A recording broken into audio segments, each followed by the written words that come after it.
Alrighty.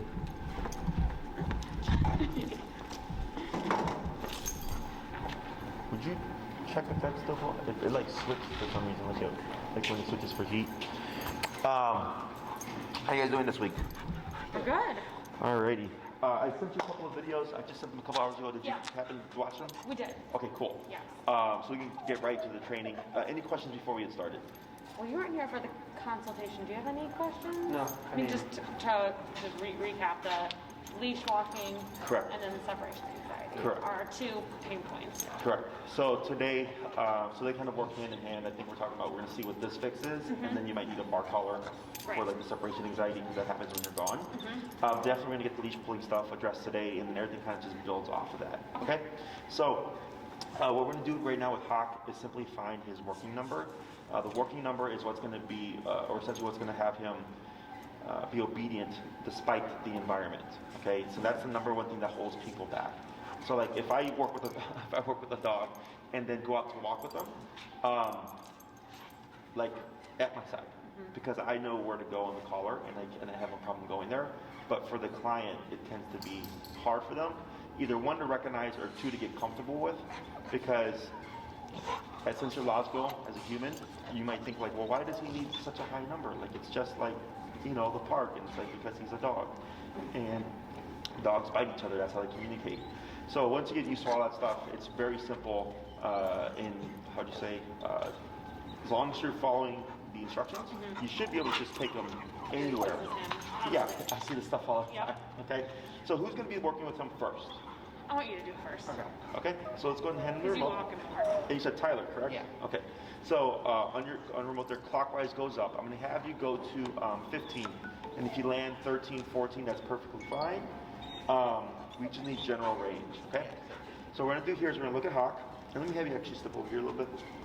This one, yep, right there, that's good. And I'm going to have you grab that handle right there. So we're going to look at Hawk, and you're going to press the bumpy button when I say tap, okay? Tap, this one. Correct, that top one. Tap, tap, tap. So there's no response here, so we're going to go to 20. And tap, tap, tap. No response, 25. And you turned this collar on, right, Bree? Okay. Yeah. Tap, tap, tap. No response, 30. This is normal. It is? Okay. Yeah, I see it all the time. Tap, tap. Oh, it's okay. It's okay. So now go down to 15. You caught him off guard. This is the part that's hard for the owners. But that was a surprise. Down to 15. Down to 15. Okay. Tap. Okay, right there. So you see how big that was? Yeah. Okay.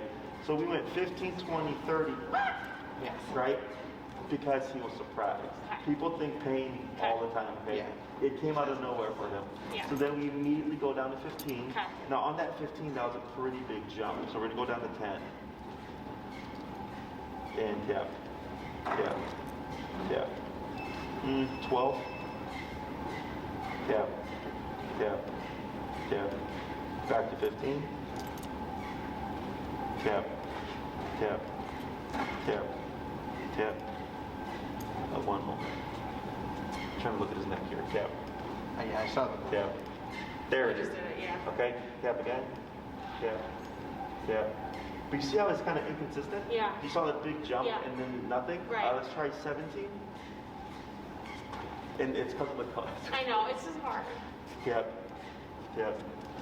Tap. 19. Yep. Yep. Yep. Yep. Let me check his color real quick.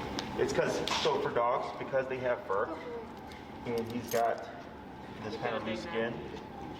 Yeah, oh yeah, and he's got a dense coat too. So you guys might need the 3/4 inch probes. They're like $8 to $12 for a set, I believe. And what I like to do with these younger guys is you can see how he's got this, I like this little change in color here.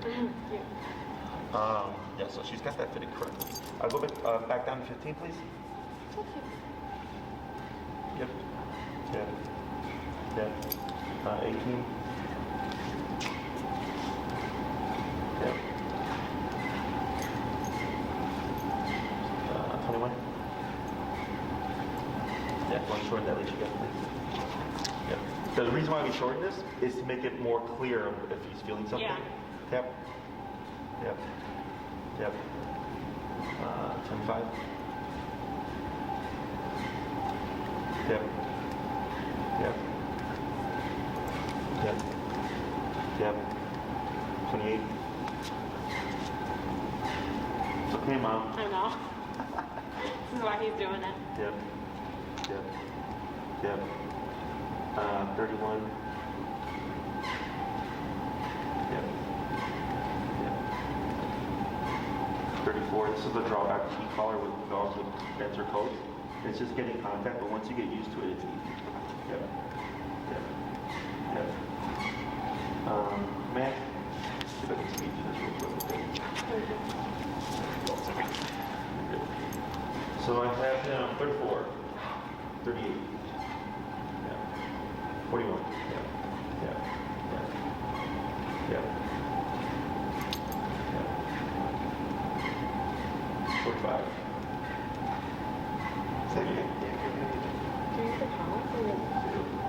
It's a code. Okay. It's not him being stubborn, that's a code. Because once we have connection, you're going to see the neck move. Like we did the one time. Right there. So you just felt that. Okay? This is 65. Cool. Okay? But on 30, what happened? He yelps. Now I'm at 65. Why do you think? It's just the fur. Okay? So, I'm going to see 45 here, which is the consistency. 52, 56, 61, 65. Yeah, there it is. 65. You see that? So I'm going to go back down again. There we go. 50, 38. Nothing at 38. 42. It's so crazy that that 130 got it. Yeah. It's because he had no idea. It's the first time. Just kind of like, what the hell is this? 54. Let's see it. Right? You see how he's in that phase now. But it's like, It's moving. oh, he's not. But Okay. you see how he's like not caring? Yeah. And you can see that motion. 57. So this is what we call connection level. 61. 63. There we go. See this movement? It's a big jump. Back down 54. He doesn't seem He's not like upset about it. Yeah, no, it's okay. But you can see it, there you go. So I need this, okay?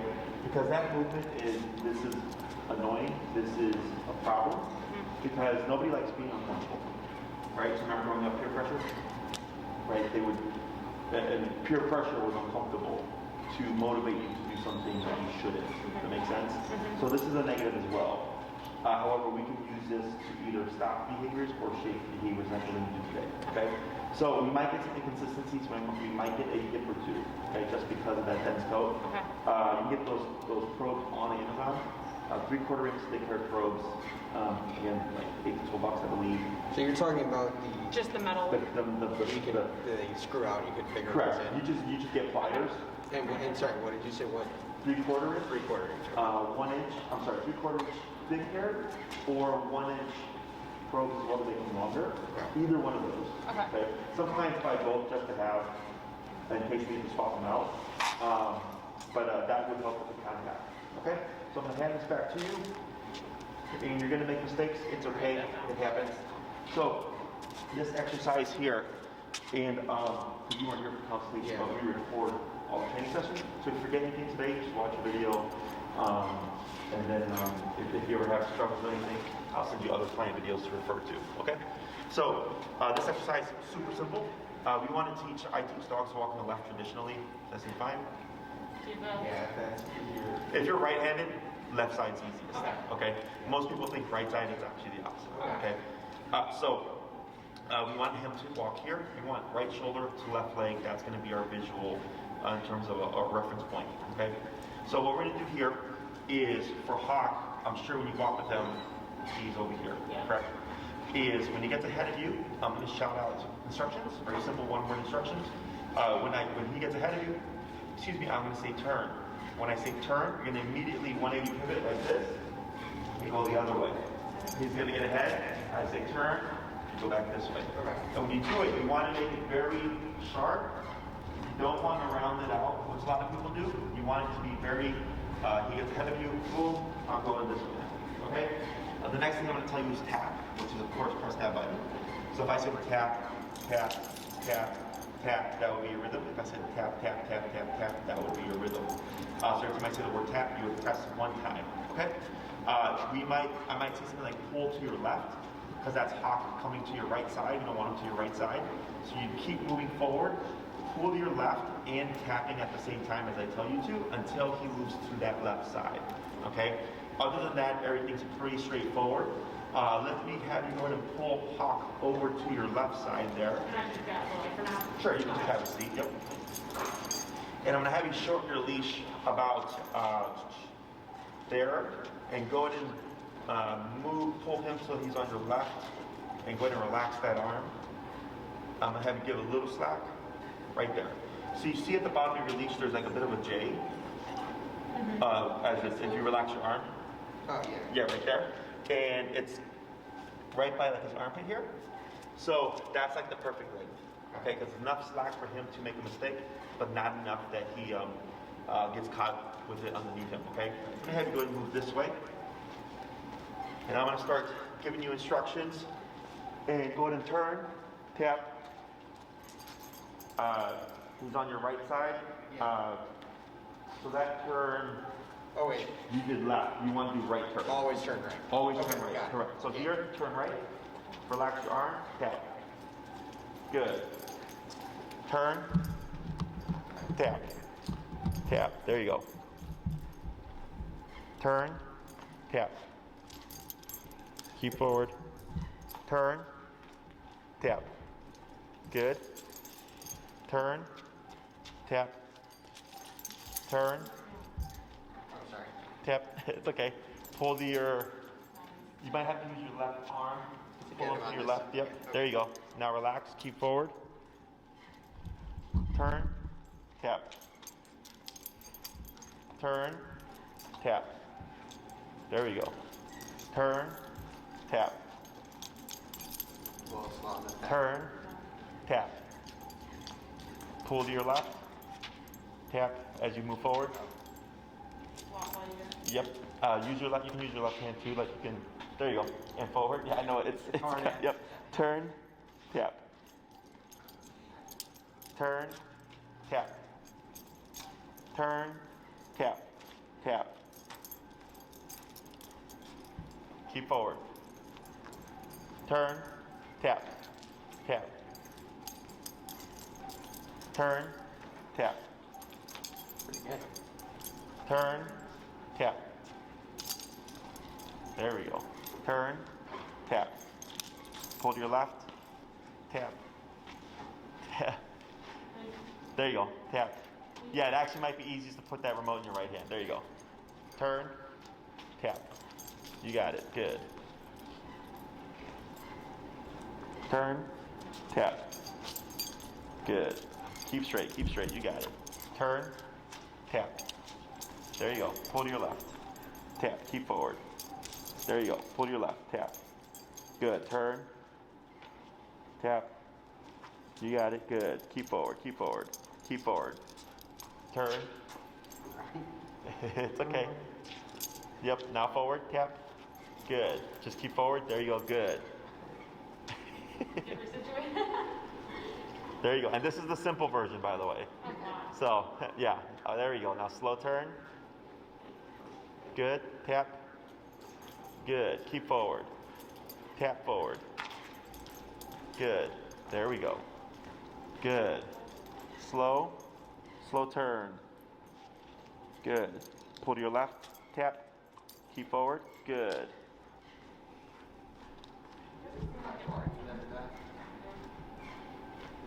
There you go. Now slow. Slow turn. Yep. Pull to your left. Keep forward. Yep. You got it. Good. Keep forward. Good. And hold your leash just how you have it. That's perfect. Keep forward. Good.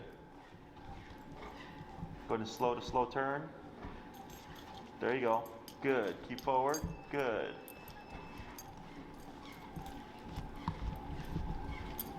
Keep forward, pull your left, tap. Good.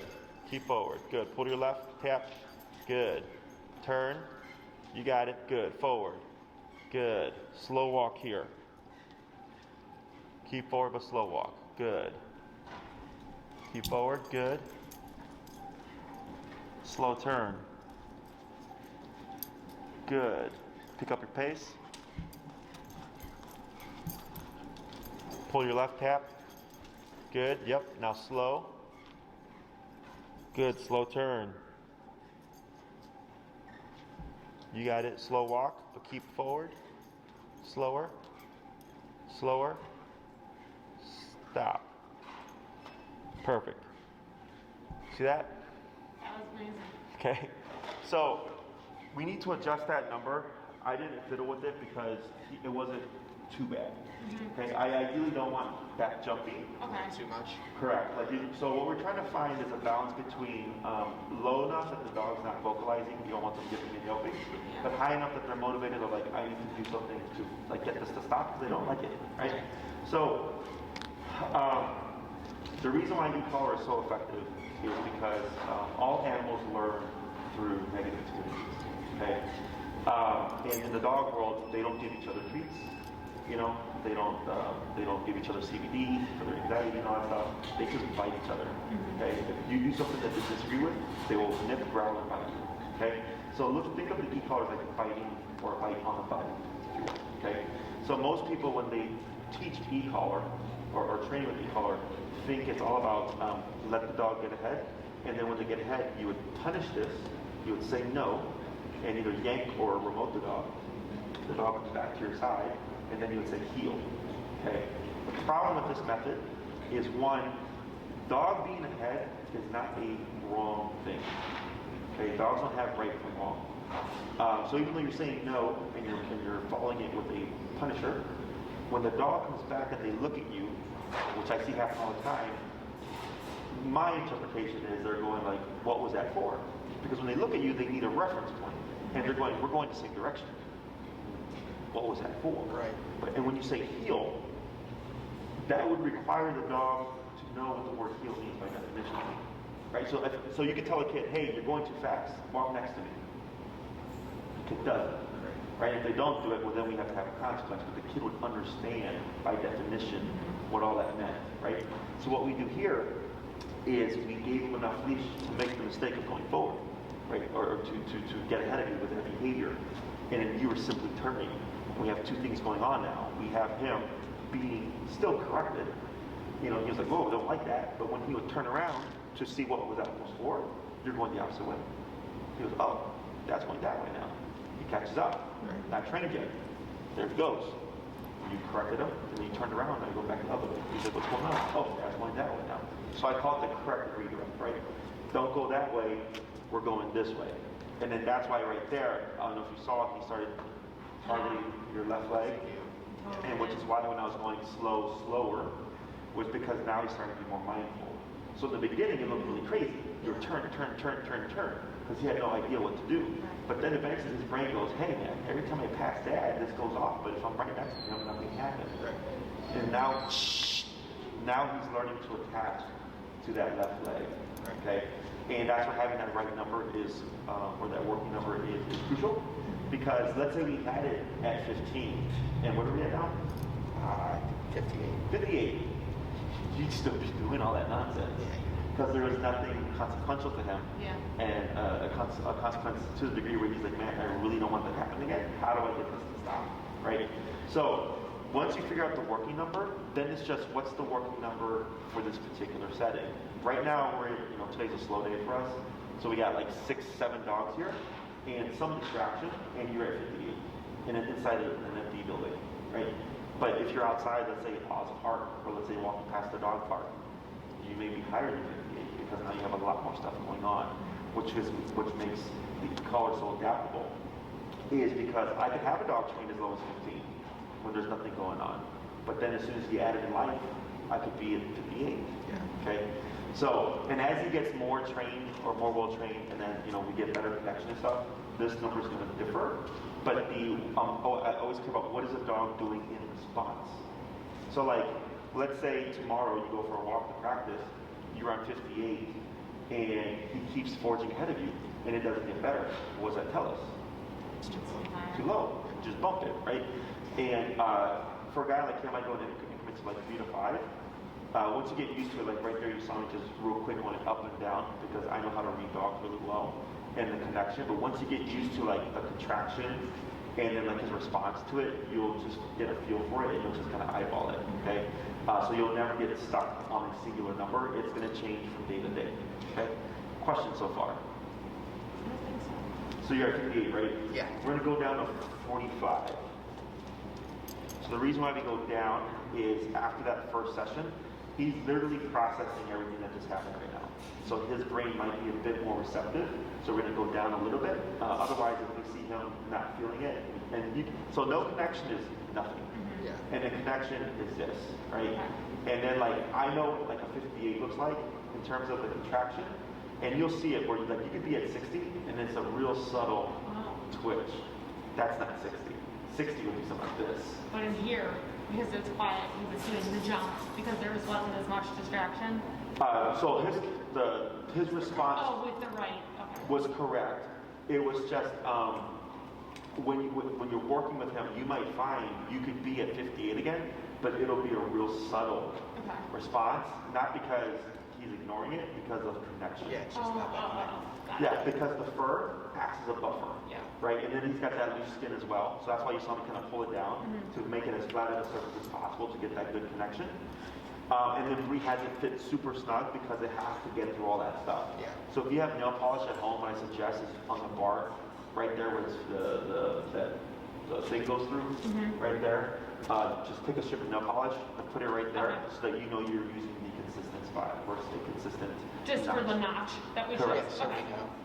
Yeah, because most people, they think they put it tight and it's not tight at all. You can also count it, but yeah. But you don't want to count it every time. Yeah, so the nail polish is through it. Okay. Do you have any like issue with cutting the additional? I would suggest waiting 2 weeks, just in case you have to exchange it or return it. It'll just make your life easier. Okay. After 2 weeks, we know everything's working well. You can clip it and you're good to go. Okay. Okay. Because he's at his full size, right? How old is he? A year. He's a year. Yeah, so he's not going to grow anymore. Yeah. Because that's the thing for like smaller dogs or large breed dogs, because they tend to keep growing. Because also people wait a little bit longer. But yeah, after 2 weeks, you can then go in and clip it. Okay. Awesome. So you're at 45 now, correct? Yeah. All right. So now I'm going to have you do that same thing. I'm going to coach you through it. And instead of going straight, give a little bit more slack here. That's perfect. Instead of going forward, I'm going to actually have you turn and move. Yep. Oh, just like anywhere I want? To your right. Yep, like that. Tap, forward, tap. There you go. Tap forward, keep forward. Now move forward. Yep, walk. There you go. Good. Turn, tap. Let's go down to 35. Okay, forward. Yep. Pull to your left. Tap, keep forward. There you go. Keep forward, tap. Good. Now relax. Turn, tap. Good. Turn, tap. And give some slack here. Good, that's good. Slow turn. Yep, keep forward, keep forward, keep forward. There he goes. Good. Pull to your left. Tap, keep forward. Good. There we go. Good. Keep straight. Good. Good. Slow to slow turn. Yep. There you go. Good. Keep forward. Tap forward. Tap. Tap. Right there. Good. Tap forward. Good. Pull to your left. Tap forward. Tap. There you go. Good. Slow turn. Good. Good. Keep forward. Good. Slow. Slow turn. Yep. Good turn. Keep forward. Good. This is good. Yep. Keep straight. Good. So he's starting to lag a little. It's okay. Go ahead and slow turn. Go ahead and pick up pace. Go and slow walk. Good. Slow turn. Now slow walk some more. Slower. stop. Good. I'm gonna have you take 3 steps. Forward. 1, 2, 3. Good. 1 big step. Good. Go ahead and pivot or turn. Good. Yep. Forward. Pick up pace. Good. Slow. Slow turn. Then slow to a stop. Good. 5 steps.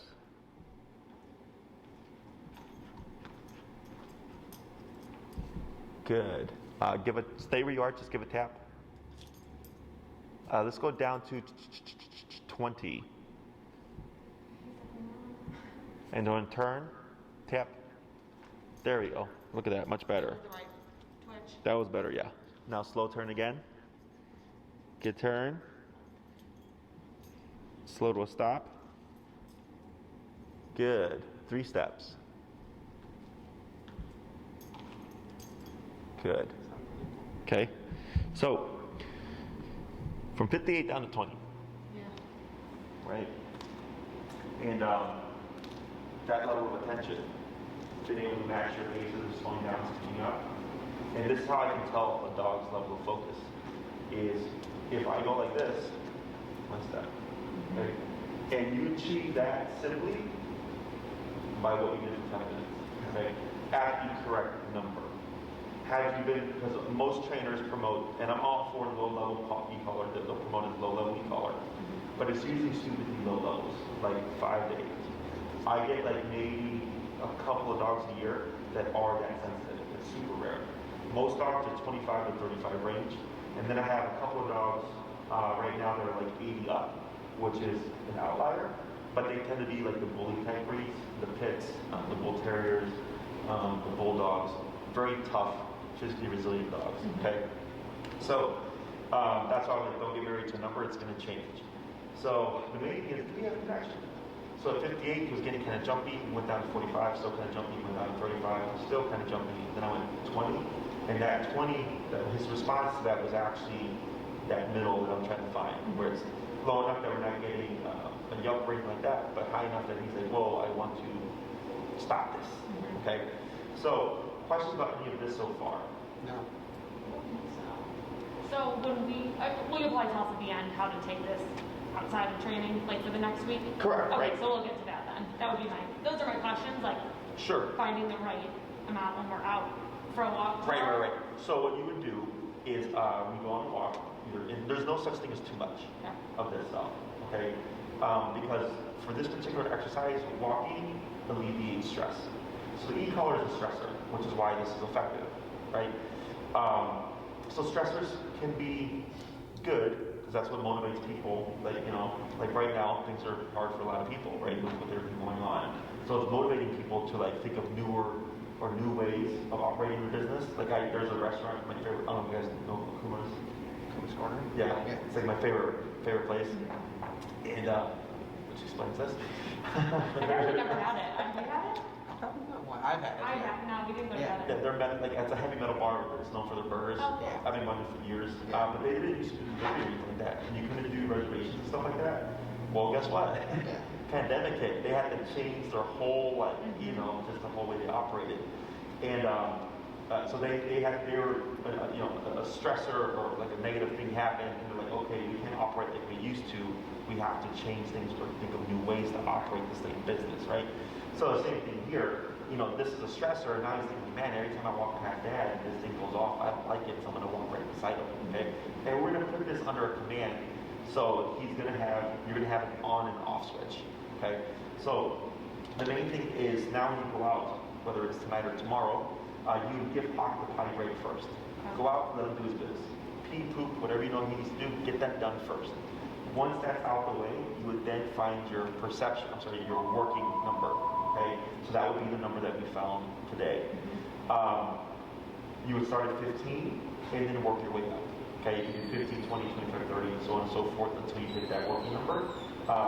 Don't be discouraged if you find yourself up in that upper 50s, maybe even higher range, because there's more stuff going on. If you don't see a twitch, that means there's no connection. Okay, that's what I was gonna ask. So look for that muscle Yes. twitch, not the jump necessarily. Or Correct. The twitch. The twitch. So let's say he's looking at a squirrel. Yep. We got this going on, right? Doesn't care. Clearly, this is not the working number. Then you get perception number, which is like you'll see the switch and you'll kind of look at this, what's going on, right? Doesn't really care. And then the working number would be still staring at the squirrel, twitch, whoa, what was that? Yeah. Okay, it's a little bit of a bigger response. So when I was doing it earlier, he went from like just kind of looking around to like doing this, like that, right? Yeah. So that big response is telling me now we have something that's concerning him. Yeah. Okay, and then you would start your walk. Now once you start your walk, the number may change again. And I'll give you a structure. I usually have what I call my 3 tap or 3 correction rule, which means if I've tapped him 3 times to say like, stop eating goose food, and he's still eating it, I bump it. Okay, so there I would be stationary with him. He's eating goose poop, tap, tap, tap, no response, bump. Tap, tap, tap, no response, bump. Tap, tap, tap, no response, bump. Okay, that's one way of going about it. When you're actually doing the walk, once we've got the foundation down and we got the right working number, or what we think the right working number is, I have my 3 correction rule. So every time you turn and tap, that is 1 correction.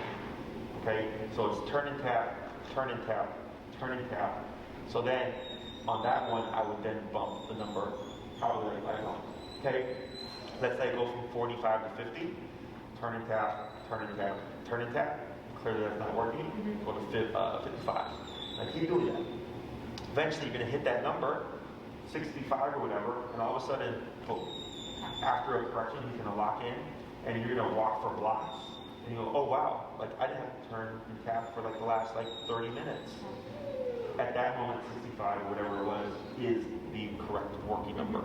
So then as you work with them, if you're walking them multiple times a day, which I suggest, if every walk you always end up between 55 and 65, what does that end up telling us after a week of that? That's his range. Yeah. That would be around 55, 65, right? And so like, if it's, once I know that, then after that week I just go, well, I'm gonna just start at 60 then. Because that's where we almost always end up at anyways. Because then you'll find your walks will always be kind of sloppy in the beginning until you hit the right number. Because I get it all the time with clients. They're like, oh, the dog always is pretty good at the end. And I'll tell them like, well, what's your number at the end? 45. When do you start at 15? How long does it take you to get to 45? 15 minutes.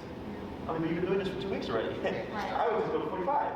And now I'm starting to walk, boom, from the get-go, like this. Yep. Okay? I guess the one thing that I'm a little confused about is, so we were at like all the way up to 65, and then you had me drop it all the way down to 20. Correct.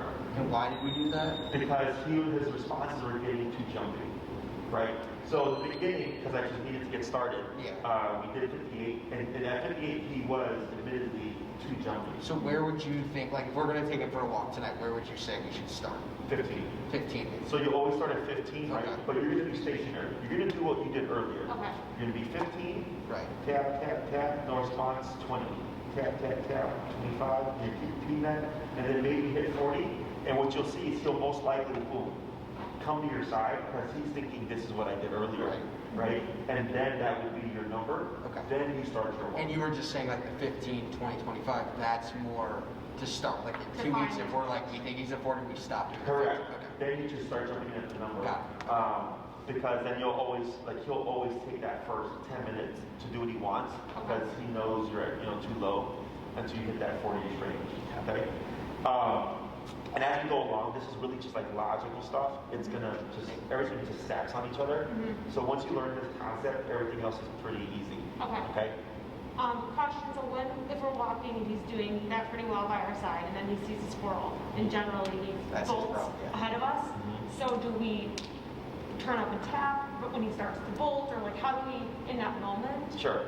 correct him? So what you would do, Yeah, right. Isn't it the 3 times? And then if he doesn't respond, you go up.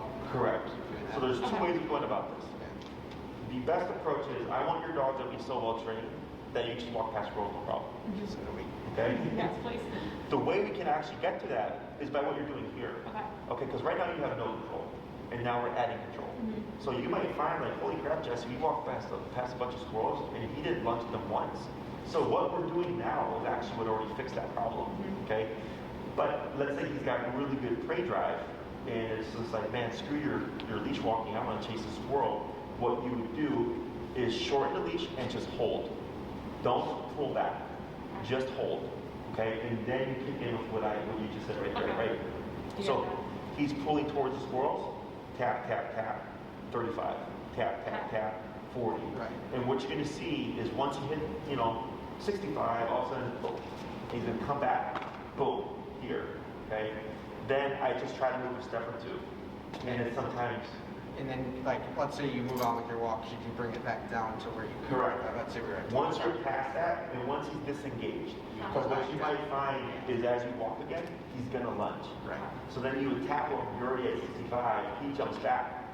And ideally, if possible, you would want to walk past the distraction a couple of times, where he is here. So the last thing he remembers is, I tried to lunge at a squirrel, it was corrected, and I had to stay on the hip. Right. And then you go. Okay? And then you go back down to your norm, whatever was higher, right? Okay. And then what you can do is use that as a reference point. So next time you see a squirrel, I already go to that 65 range, That makes sense. and then you're able to stop it even quicker.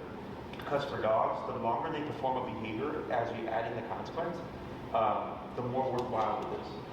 Okay, so if it took you 5 minutes to get to 65, every time it's going to be a 5-minute ordeal, right?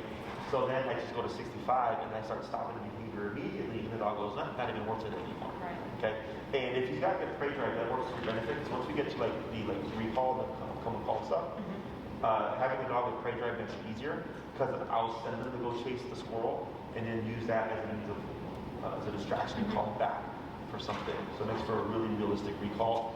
I actually just posted a video on Instagram of a client's dog who was crazy prey drive, and he ran to the tree and it's like 100 feet away, and he was like going for the squirrels, called them, boom, right there. Without. I mean, he tries to run. Oh, sure. Yeah. So, no, so like, when you don't have control, it's a pain. But once you get control, it's like a breeze. Okay? And then one other question, sorry, I know we're also going to move on. As far as like when we see a dog and he wants to play with the dog on the walk, like we always like to socialize him on walks. Should we like let him do that, or should we have him stay at our side until we get to the dog? Because usually he'll see the dog and start like flailing and being super excited to get to the dog that we're walking towards. Sure. In the beginning, my suggestion is you always reinforce structure first. Okay. Because getting the play back is easy. Okay? Let's say it's his buddy and you want to say hi. Yeah. Then you would just use the word, I use the word break. Okay, break means your job is done. Okay, so we're not going to say heel this week, that's what we're teaching here. We're just going to use the e-collar. There's no word that turns it on. The e-collar does. And when he feels the tap, he should know to walk in here. But break would be you're done. Okay, so then let's say he sees a buddy, and I wouldn't even really worry about trying to walk towards him. At this point, it's be really difficult. Is I would just say break, and then just let him go. Okay. The other thing that you can do is step aside, like if it's a dog you don't want to greet, and then I just shorten my leash, and then I correct them for any lunging behavior, right? And then they pass, and then we continue on the walk. Okay. But break is also what you would use for let's say you want to let him go pee. Let's say you've done a walk, he's been for 30 minutes, he's doing really well. It's like, okay, buddy, I'm gonna let you go, have a potty break. You would come to a stop. He should stop with you. You'd wait a moment, hop break, and then you bring him to the grass, you get pee, poop, roll around, sniff the ground, have a cigarette, I don't care. At his own time, and then once you're ready, you start walking, tap, boom, back to your side, and then he's back, he's working again. Okay, so think about obedience as clocking into work. Like right now I'm working, not on the phone, I'm not texting friends, I'm not calling anybody, I'm not smoking a cigarette, anything like that, I'm working for you. But after this session, I can do any of that stuff because I'm off the clock, right? Same for this guy. Whenever we give any command, whether it's heel, sit, stay down, one place, that means do this until you're released, okay? Or I clock you out. Break is that clock out cue, and it's a universal clock out cue for all the behaviors, okay? Other questions? One more question, I just thought of when we were talking. So we should let him stop at every 5 pushes? No. No. Now it's when we start this process, we're going. Okay. Correct. Because if you do that, dogs are constantly learning. So let's say you do this, and then you're done with the program, like, oh, that was great. And then you go back to letting them do those things. You can train them to go right back to what he was before. Okay? Because people typically think, oh, you train the dog, and they just know to be a good dog, and they just be a good dog. But that's not how it works. You're always having to reinforce stuff. Okay? It's just your turns and all that will just be very infrequent. Okay, like I to this day, if my dogs were to get out of the line, would turn and correct them. But I've done such a consistent job of reinforcing that that I can't even remember the last time I had to do that. Okay, and I watch my dogs for like a long time, and they will be an intact heel. Okay. Other questions? All right, I'm going to do one more round, and then we're going to swap handlers. Go ahead and give a little bit more slack there. And forward. Yep. Pull to your left, tap, good. Keep forward. Pull to your left, tap, good. Yep, left tap, good. Go ahead and turn. And then relax your arm. Good.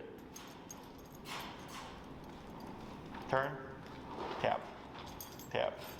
Tap. Tap. Pull your left, tap. Tap. Tap. Tap. Tap. I'm going to have you turn this way. Yep. Forward, tap. There we go. Good.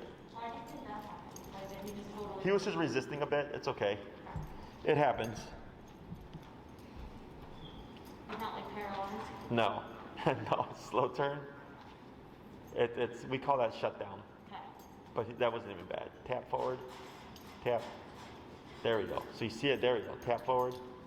Good. Now you tap forward. Tap forward. Tap. Tap. Tap. There we go. Good. Now slow turn. Good. Go ahead and speed up.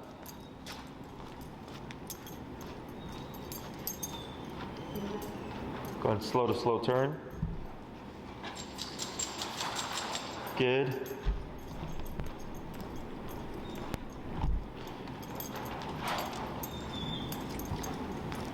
Good. Slow to slow turn.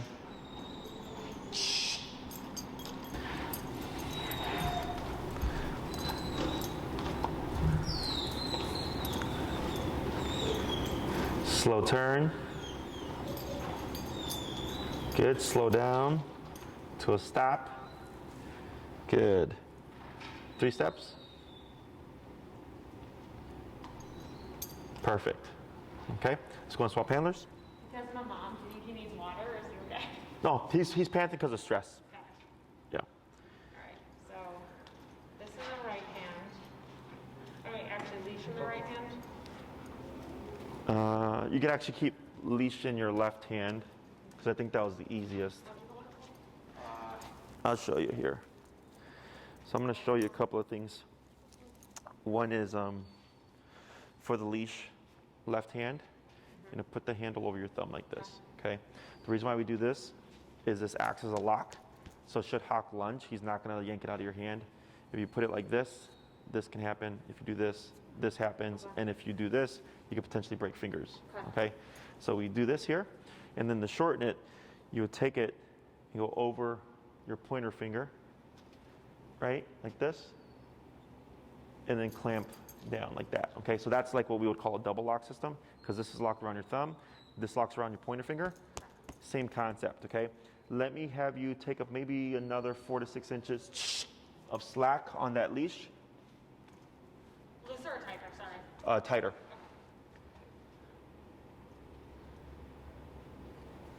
Good, and then you can just relax. Good. So then you have that J, right?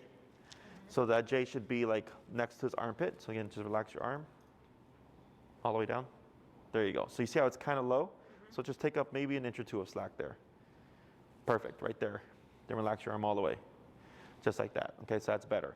So, because when it's there, it prevents it from going underneath his legs. Yes, the bumpy button, okay? And you're at 20? 25. Yeah, that sounds good. Forward. Relax. Going to slow turn. Yep, keep relaxed. Now pull to your left. Tap. Tap. There you go. Tap. Good. Keep forward. Good.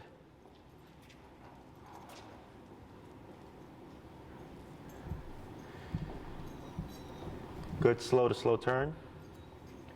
Keep that arm relaxed. There you go. Good.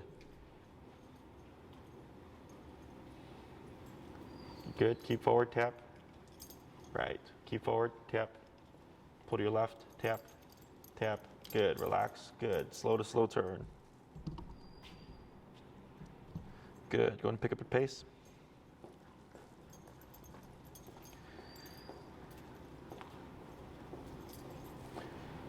Good. Slow to slow turn. Good. Keep your arm relaxed. Slow. Slower. Keep forward. Tap. Good. Pull to your left. Tap. Good. Uh-oh. Keep forward. Keep forward. You got it. Pull to your left. Tap. Good. Tap. Yep. Slow turn. Good turn. Go ahead and pick up your pace. Pull to your left. Tap. Good. Relax. Good. Keep forward. Good. Now slow. Slow turn. Good. Slower. Stop. Good. Okay. So he did all the work. Good boy for me. You got him here. So this is how fast the collar works. Okay. So once the dog gets the concept of it, it transfers very easily because you're doing the exact same thing. As long as you're at the appropriate number and you're doing the same exact exercises, it should be boom, right there. Okay. And like he could have worked with him for 2 weeks and you've done nothing, and then you come in and then again, just everything just transfers over. Okay. So here, because we worked him through all that, the connection, everything, and got a good foundation, he has a very good concept, even though it's only been like half an hour or so, of what he's supposed to do. Now it's just a matter of you making it important enough for him to actually do it.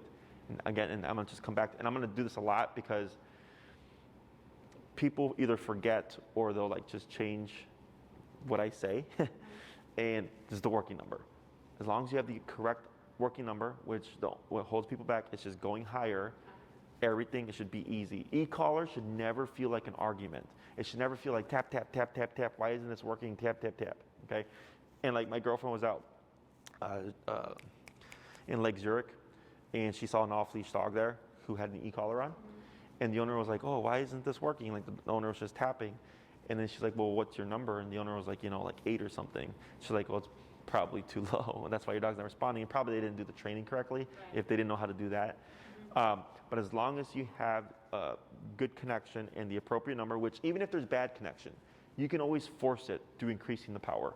Because that does happen sometimes, right? Like let's say his number is 25 to 35, and then you take him to the park and he's running with his dog friends, and while that jostling and hopping around is moving the collar, and you call him and 25 isn't working, and you just keep going up and you see no response from him, and then you could be at 100, and then he'll just oop, and then run right back to you like it was 25, because there was no contact to begin with.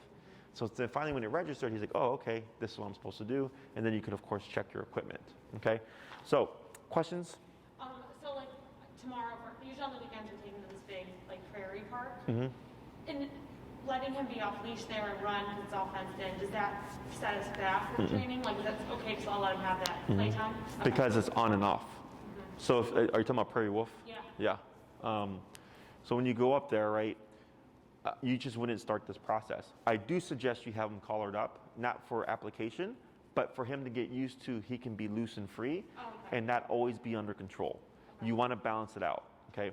So you take him, don't even say anything, don't even start anything, just I'm not going to, if you know it's going to be him being free the whole time, just do that, right? But like let's say, for example, you walked there and you kept them in that tight heel, right? Well, this way, tight heel. And then you get to the prairie wolf and then you say break and then you remove the leash, that's perfectly fine. Because there was a distinct end to the exercise and then it can be loose and free, okay? So I'm not trying to make a robot. I want dogs to be happy, I want them to be loose and just enjoying themselves and being able to have that freedom. But I want the control when I need it. And when we do this, heel is a standard, okay? It's right shoulder to left leg. That's your visual cue, okay? So if his right shoulder were to be here, that's passing. We would turn and tap to correct that, to bring him back to our side, okay? Yeah, a little bit behind is okay. Not too far, unless it's a really hot day or something and he's just hot.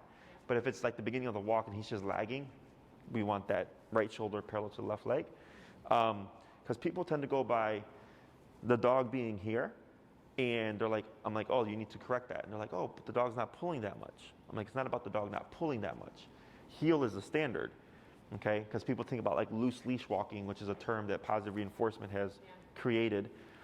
For me, they're either pulling or not pulling. Okay, so if he's at my hip, boom, locked in, he's not pulling. If he's on his own time, he's pulling. Okay, so don't worry about loose leash. It's either you do this or you're not doing this. Dogs are very black and white. Humans create gray area. Dogs don't understand gray area. Okay, other questions? Is this thing waterproof? Yes. Both your transmitter and your receiver are fully waterproof. You just want to make sure that the where you charge it is completely sealed. Okay. I had one client who didn't seal hers correctly, and I believe the collar started to misfire, so it started to send signals. So then she shut it down and then let it dry, whatever, and it was perfectly fine. So like the system itself won't break, but it will affect. But as long as it's closed and sealed off, you're perfectly fine. I believe this model, because this is a newer model, is a 1 mile range. Okay. Other questions? Excuse me? Oh yeah, because these are meant for hunting dogs. So like if you're in the city, like you're not going to get a mile because of the buildings and stuff, but you're going to have, it's plenty of range for the standard family pet. But when you're out like in fields and stuff, these go pretty far. Okay? Do we do anything with separation anxiety yet, or we don't worry about that? Yeah. Should we be doing anything in the meantime? So what you can do is experiment with putting them in the kennel. Okay. Like I would do this for like 3 days. Experiment with putting them in the kennel. See what happens. Okay? Because here, like when he first came till now, do you see the difference? Yeah. Right? Like he's just settled, sitting at your side. He's relaxed, right? He's just processing everything, right? Not doing any of this, Right. because you've put rules to things. So this is why I go, when we get issues, I don't target the issues directly always. It's almost always this first, because this fixes like 70% of problems. Okay? So I go, what does this fix? And then you come back in the following week and say like, you know what, Jesse? We tried what you said, and he was actually completely quiet. He fell asleep in the kennel. We left him for 4 hours. I go, great. What I thought would help fix it and hope would fix it worked. And if it's like, no, Jesse, he's still being a brat, well, then we can use this to correct the behaviors. Because I think, are you guys work from home still? Yeah. Okay. So then what I would do then is he would be created in a different room with the collar on, and then you can correct him for when he barks, but you would actually start sooner. Because like, let's say you close the gate and like he's pawing to get out of the kennel, you would actually start there. Because that is him saying, I don't want to be in here, which then leads to the barking, because then he's like, hey, I really don't want to be in here. Yeah. Okay? So if you correct it there, you'd most likely see him sit in the back of the kennel and do this little mopey behavior here, because he's like, well, this sucks, right? But then he just learns to deal with it. Right. Okay? And then you can start to build off of that. The hardest part is, when you have to actively leave. Because I actually have another client, same kind of issue, separation anxiety and stuff, and they haven't had to do anything with the bark collar. The dog, like everything that we did with the training and stuff, actually fixed the problem. So just to confirm, we should be doing that, or start doing that, or don't start? I would give it 3 days. 3 days, okay. 3 days of just do what you've been doing, okay? Do this only. And then on the 4th day, experiment with putting him in the kennel. See how he takes to it.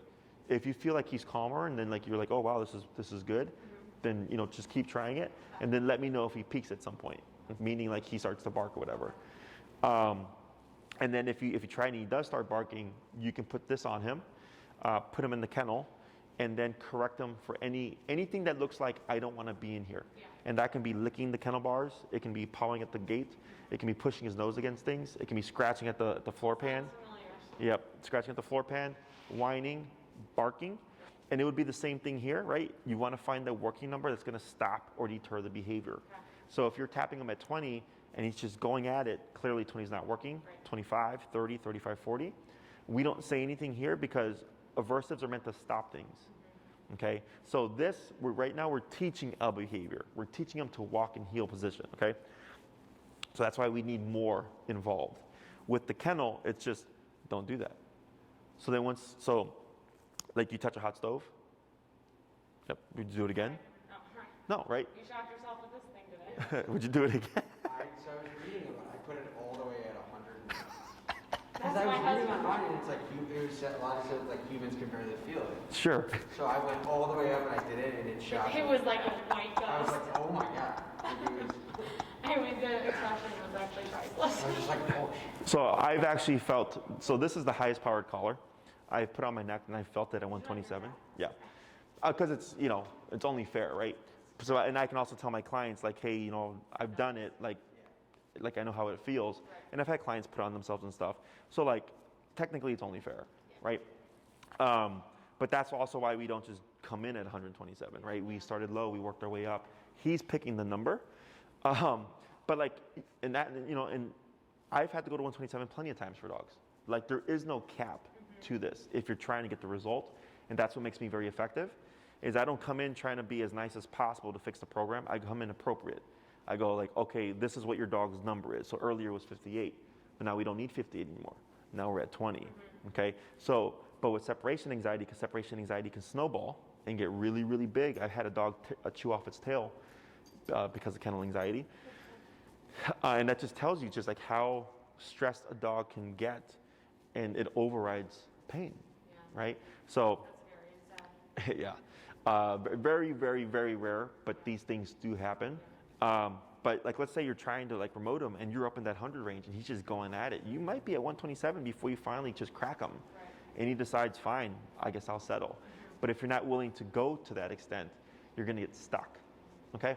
So most likely not gonna happen. He barked, cries, howls, he scratched our like door frame. Mm-hmm. So like that was the most upset, and he did that for 2.5 hours, and people just cried. Does he have a kennel though? He does. We slept in it one night. No, like a week. No, we didn't use it. We didn't use it. Do you still have it? Yes. Yeah. Okay. So I was going to ask you, should we bring it up now, not lock him in there, but just put it in our room like today so he can start? Yeah, seeing? set it up, have it ready, but you know, give it 3 days before you approach that. Because the easiest way to contain, so the more space a dog has, the more space it has to practice anxiety.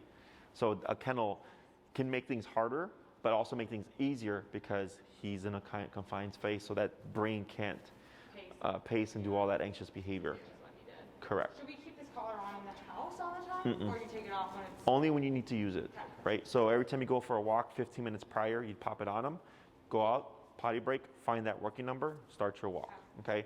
Once you're done, leave it on another 15 minutes, then remove it so he doesn't think it's on, and then we get started, okay? Give a little bit of a gap.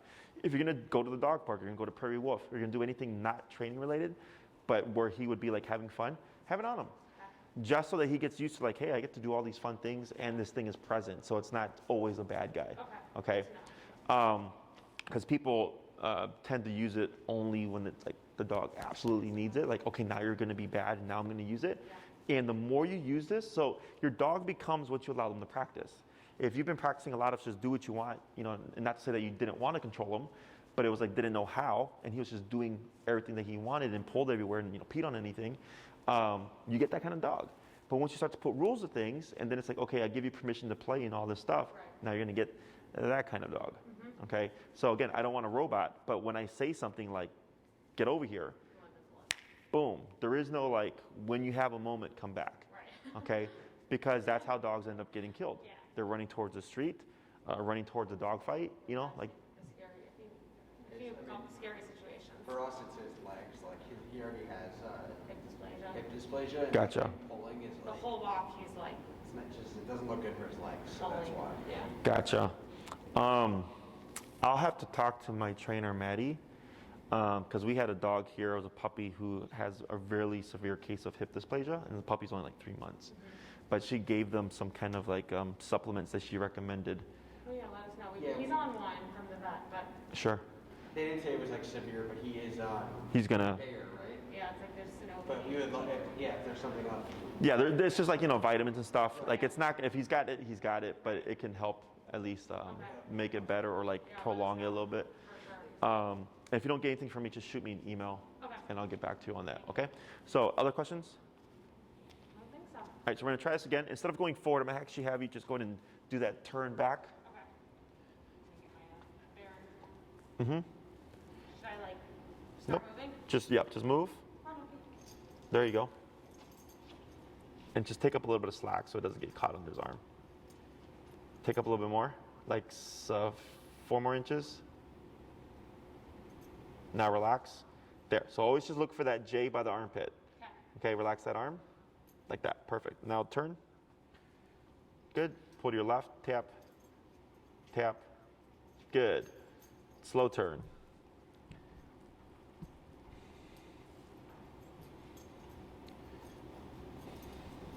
Good. Keep forward. Tap forward, tap. There he goes. Good. Slow to slow turn. Good. Go ahead and pick up your pace.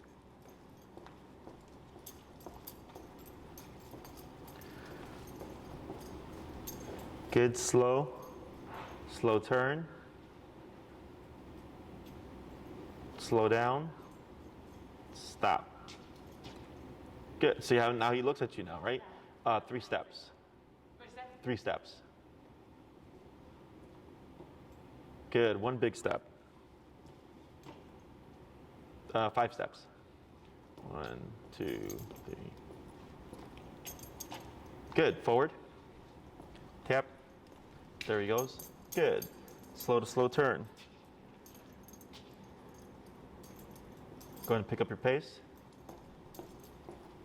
Tap forward. Good. Slow to slow turn. Slower. And stop. Perfect. Okay, so your homework for this week, just this. Every time you go for a walk, anything that's longer than a quick potty break, I'm gonna have you do this, okay? Remember to find that working number first, get the potty business out the way, working number, then start your walk. Don't worry about saying heel. When he feels the tap, he's gonna know what to do. You will always do an immediate 180 pivot to the right whenever he passes you, and tapping to line him up, okay? Every single time you have to turn to correct him, always tap, because that's gonna tell you whether or not the tap is actually affecting his behavior and if he's gonna get better. If you find yourself turning 100 times every single walk, that tells me you're too low. That's why you want to experiment with bumping it. Remember that 3 tap or 3 correction rule. And then just keep tabs on what that number is, what that range is. Okay. And then you'll start to get a feel for like, oh yeah, I'm 35, he's always perfect, you know, and then you're gonna start to like moving to that number quicker. Okay. And we'll see what happens by next week.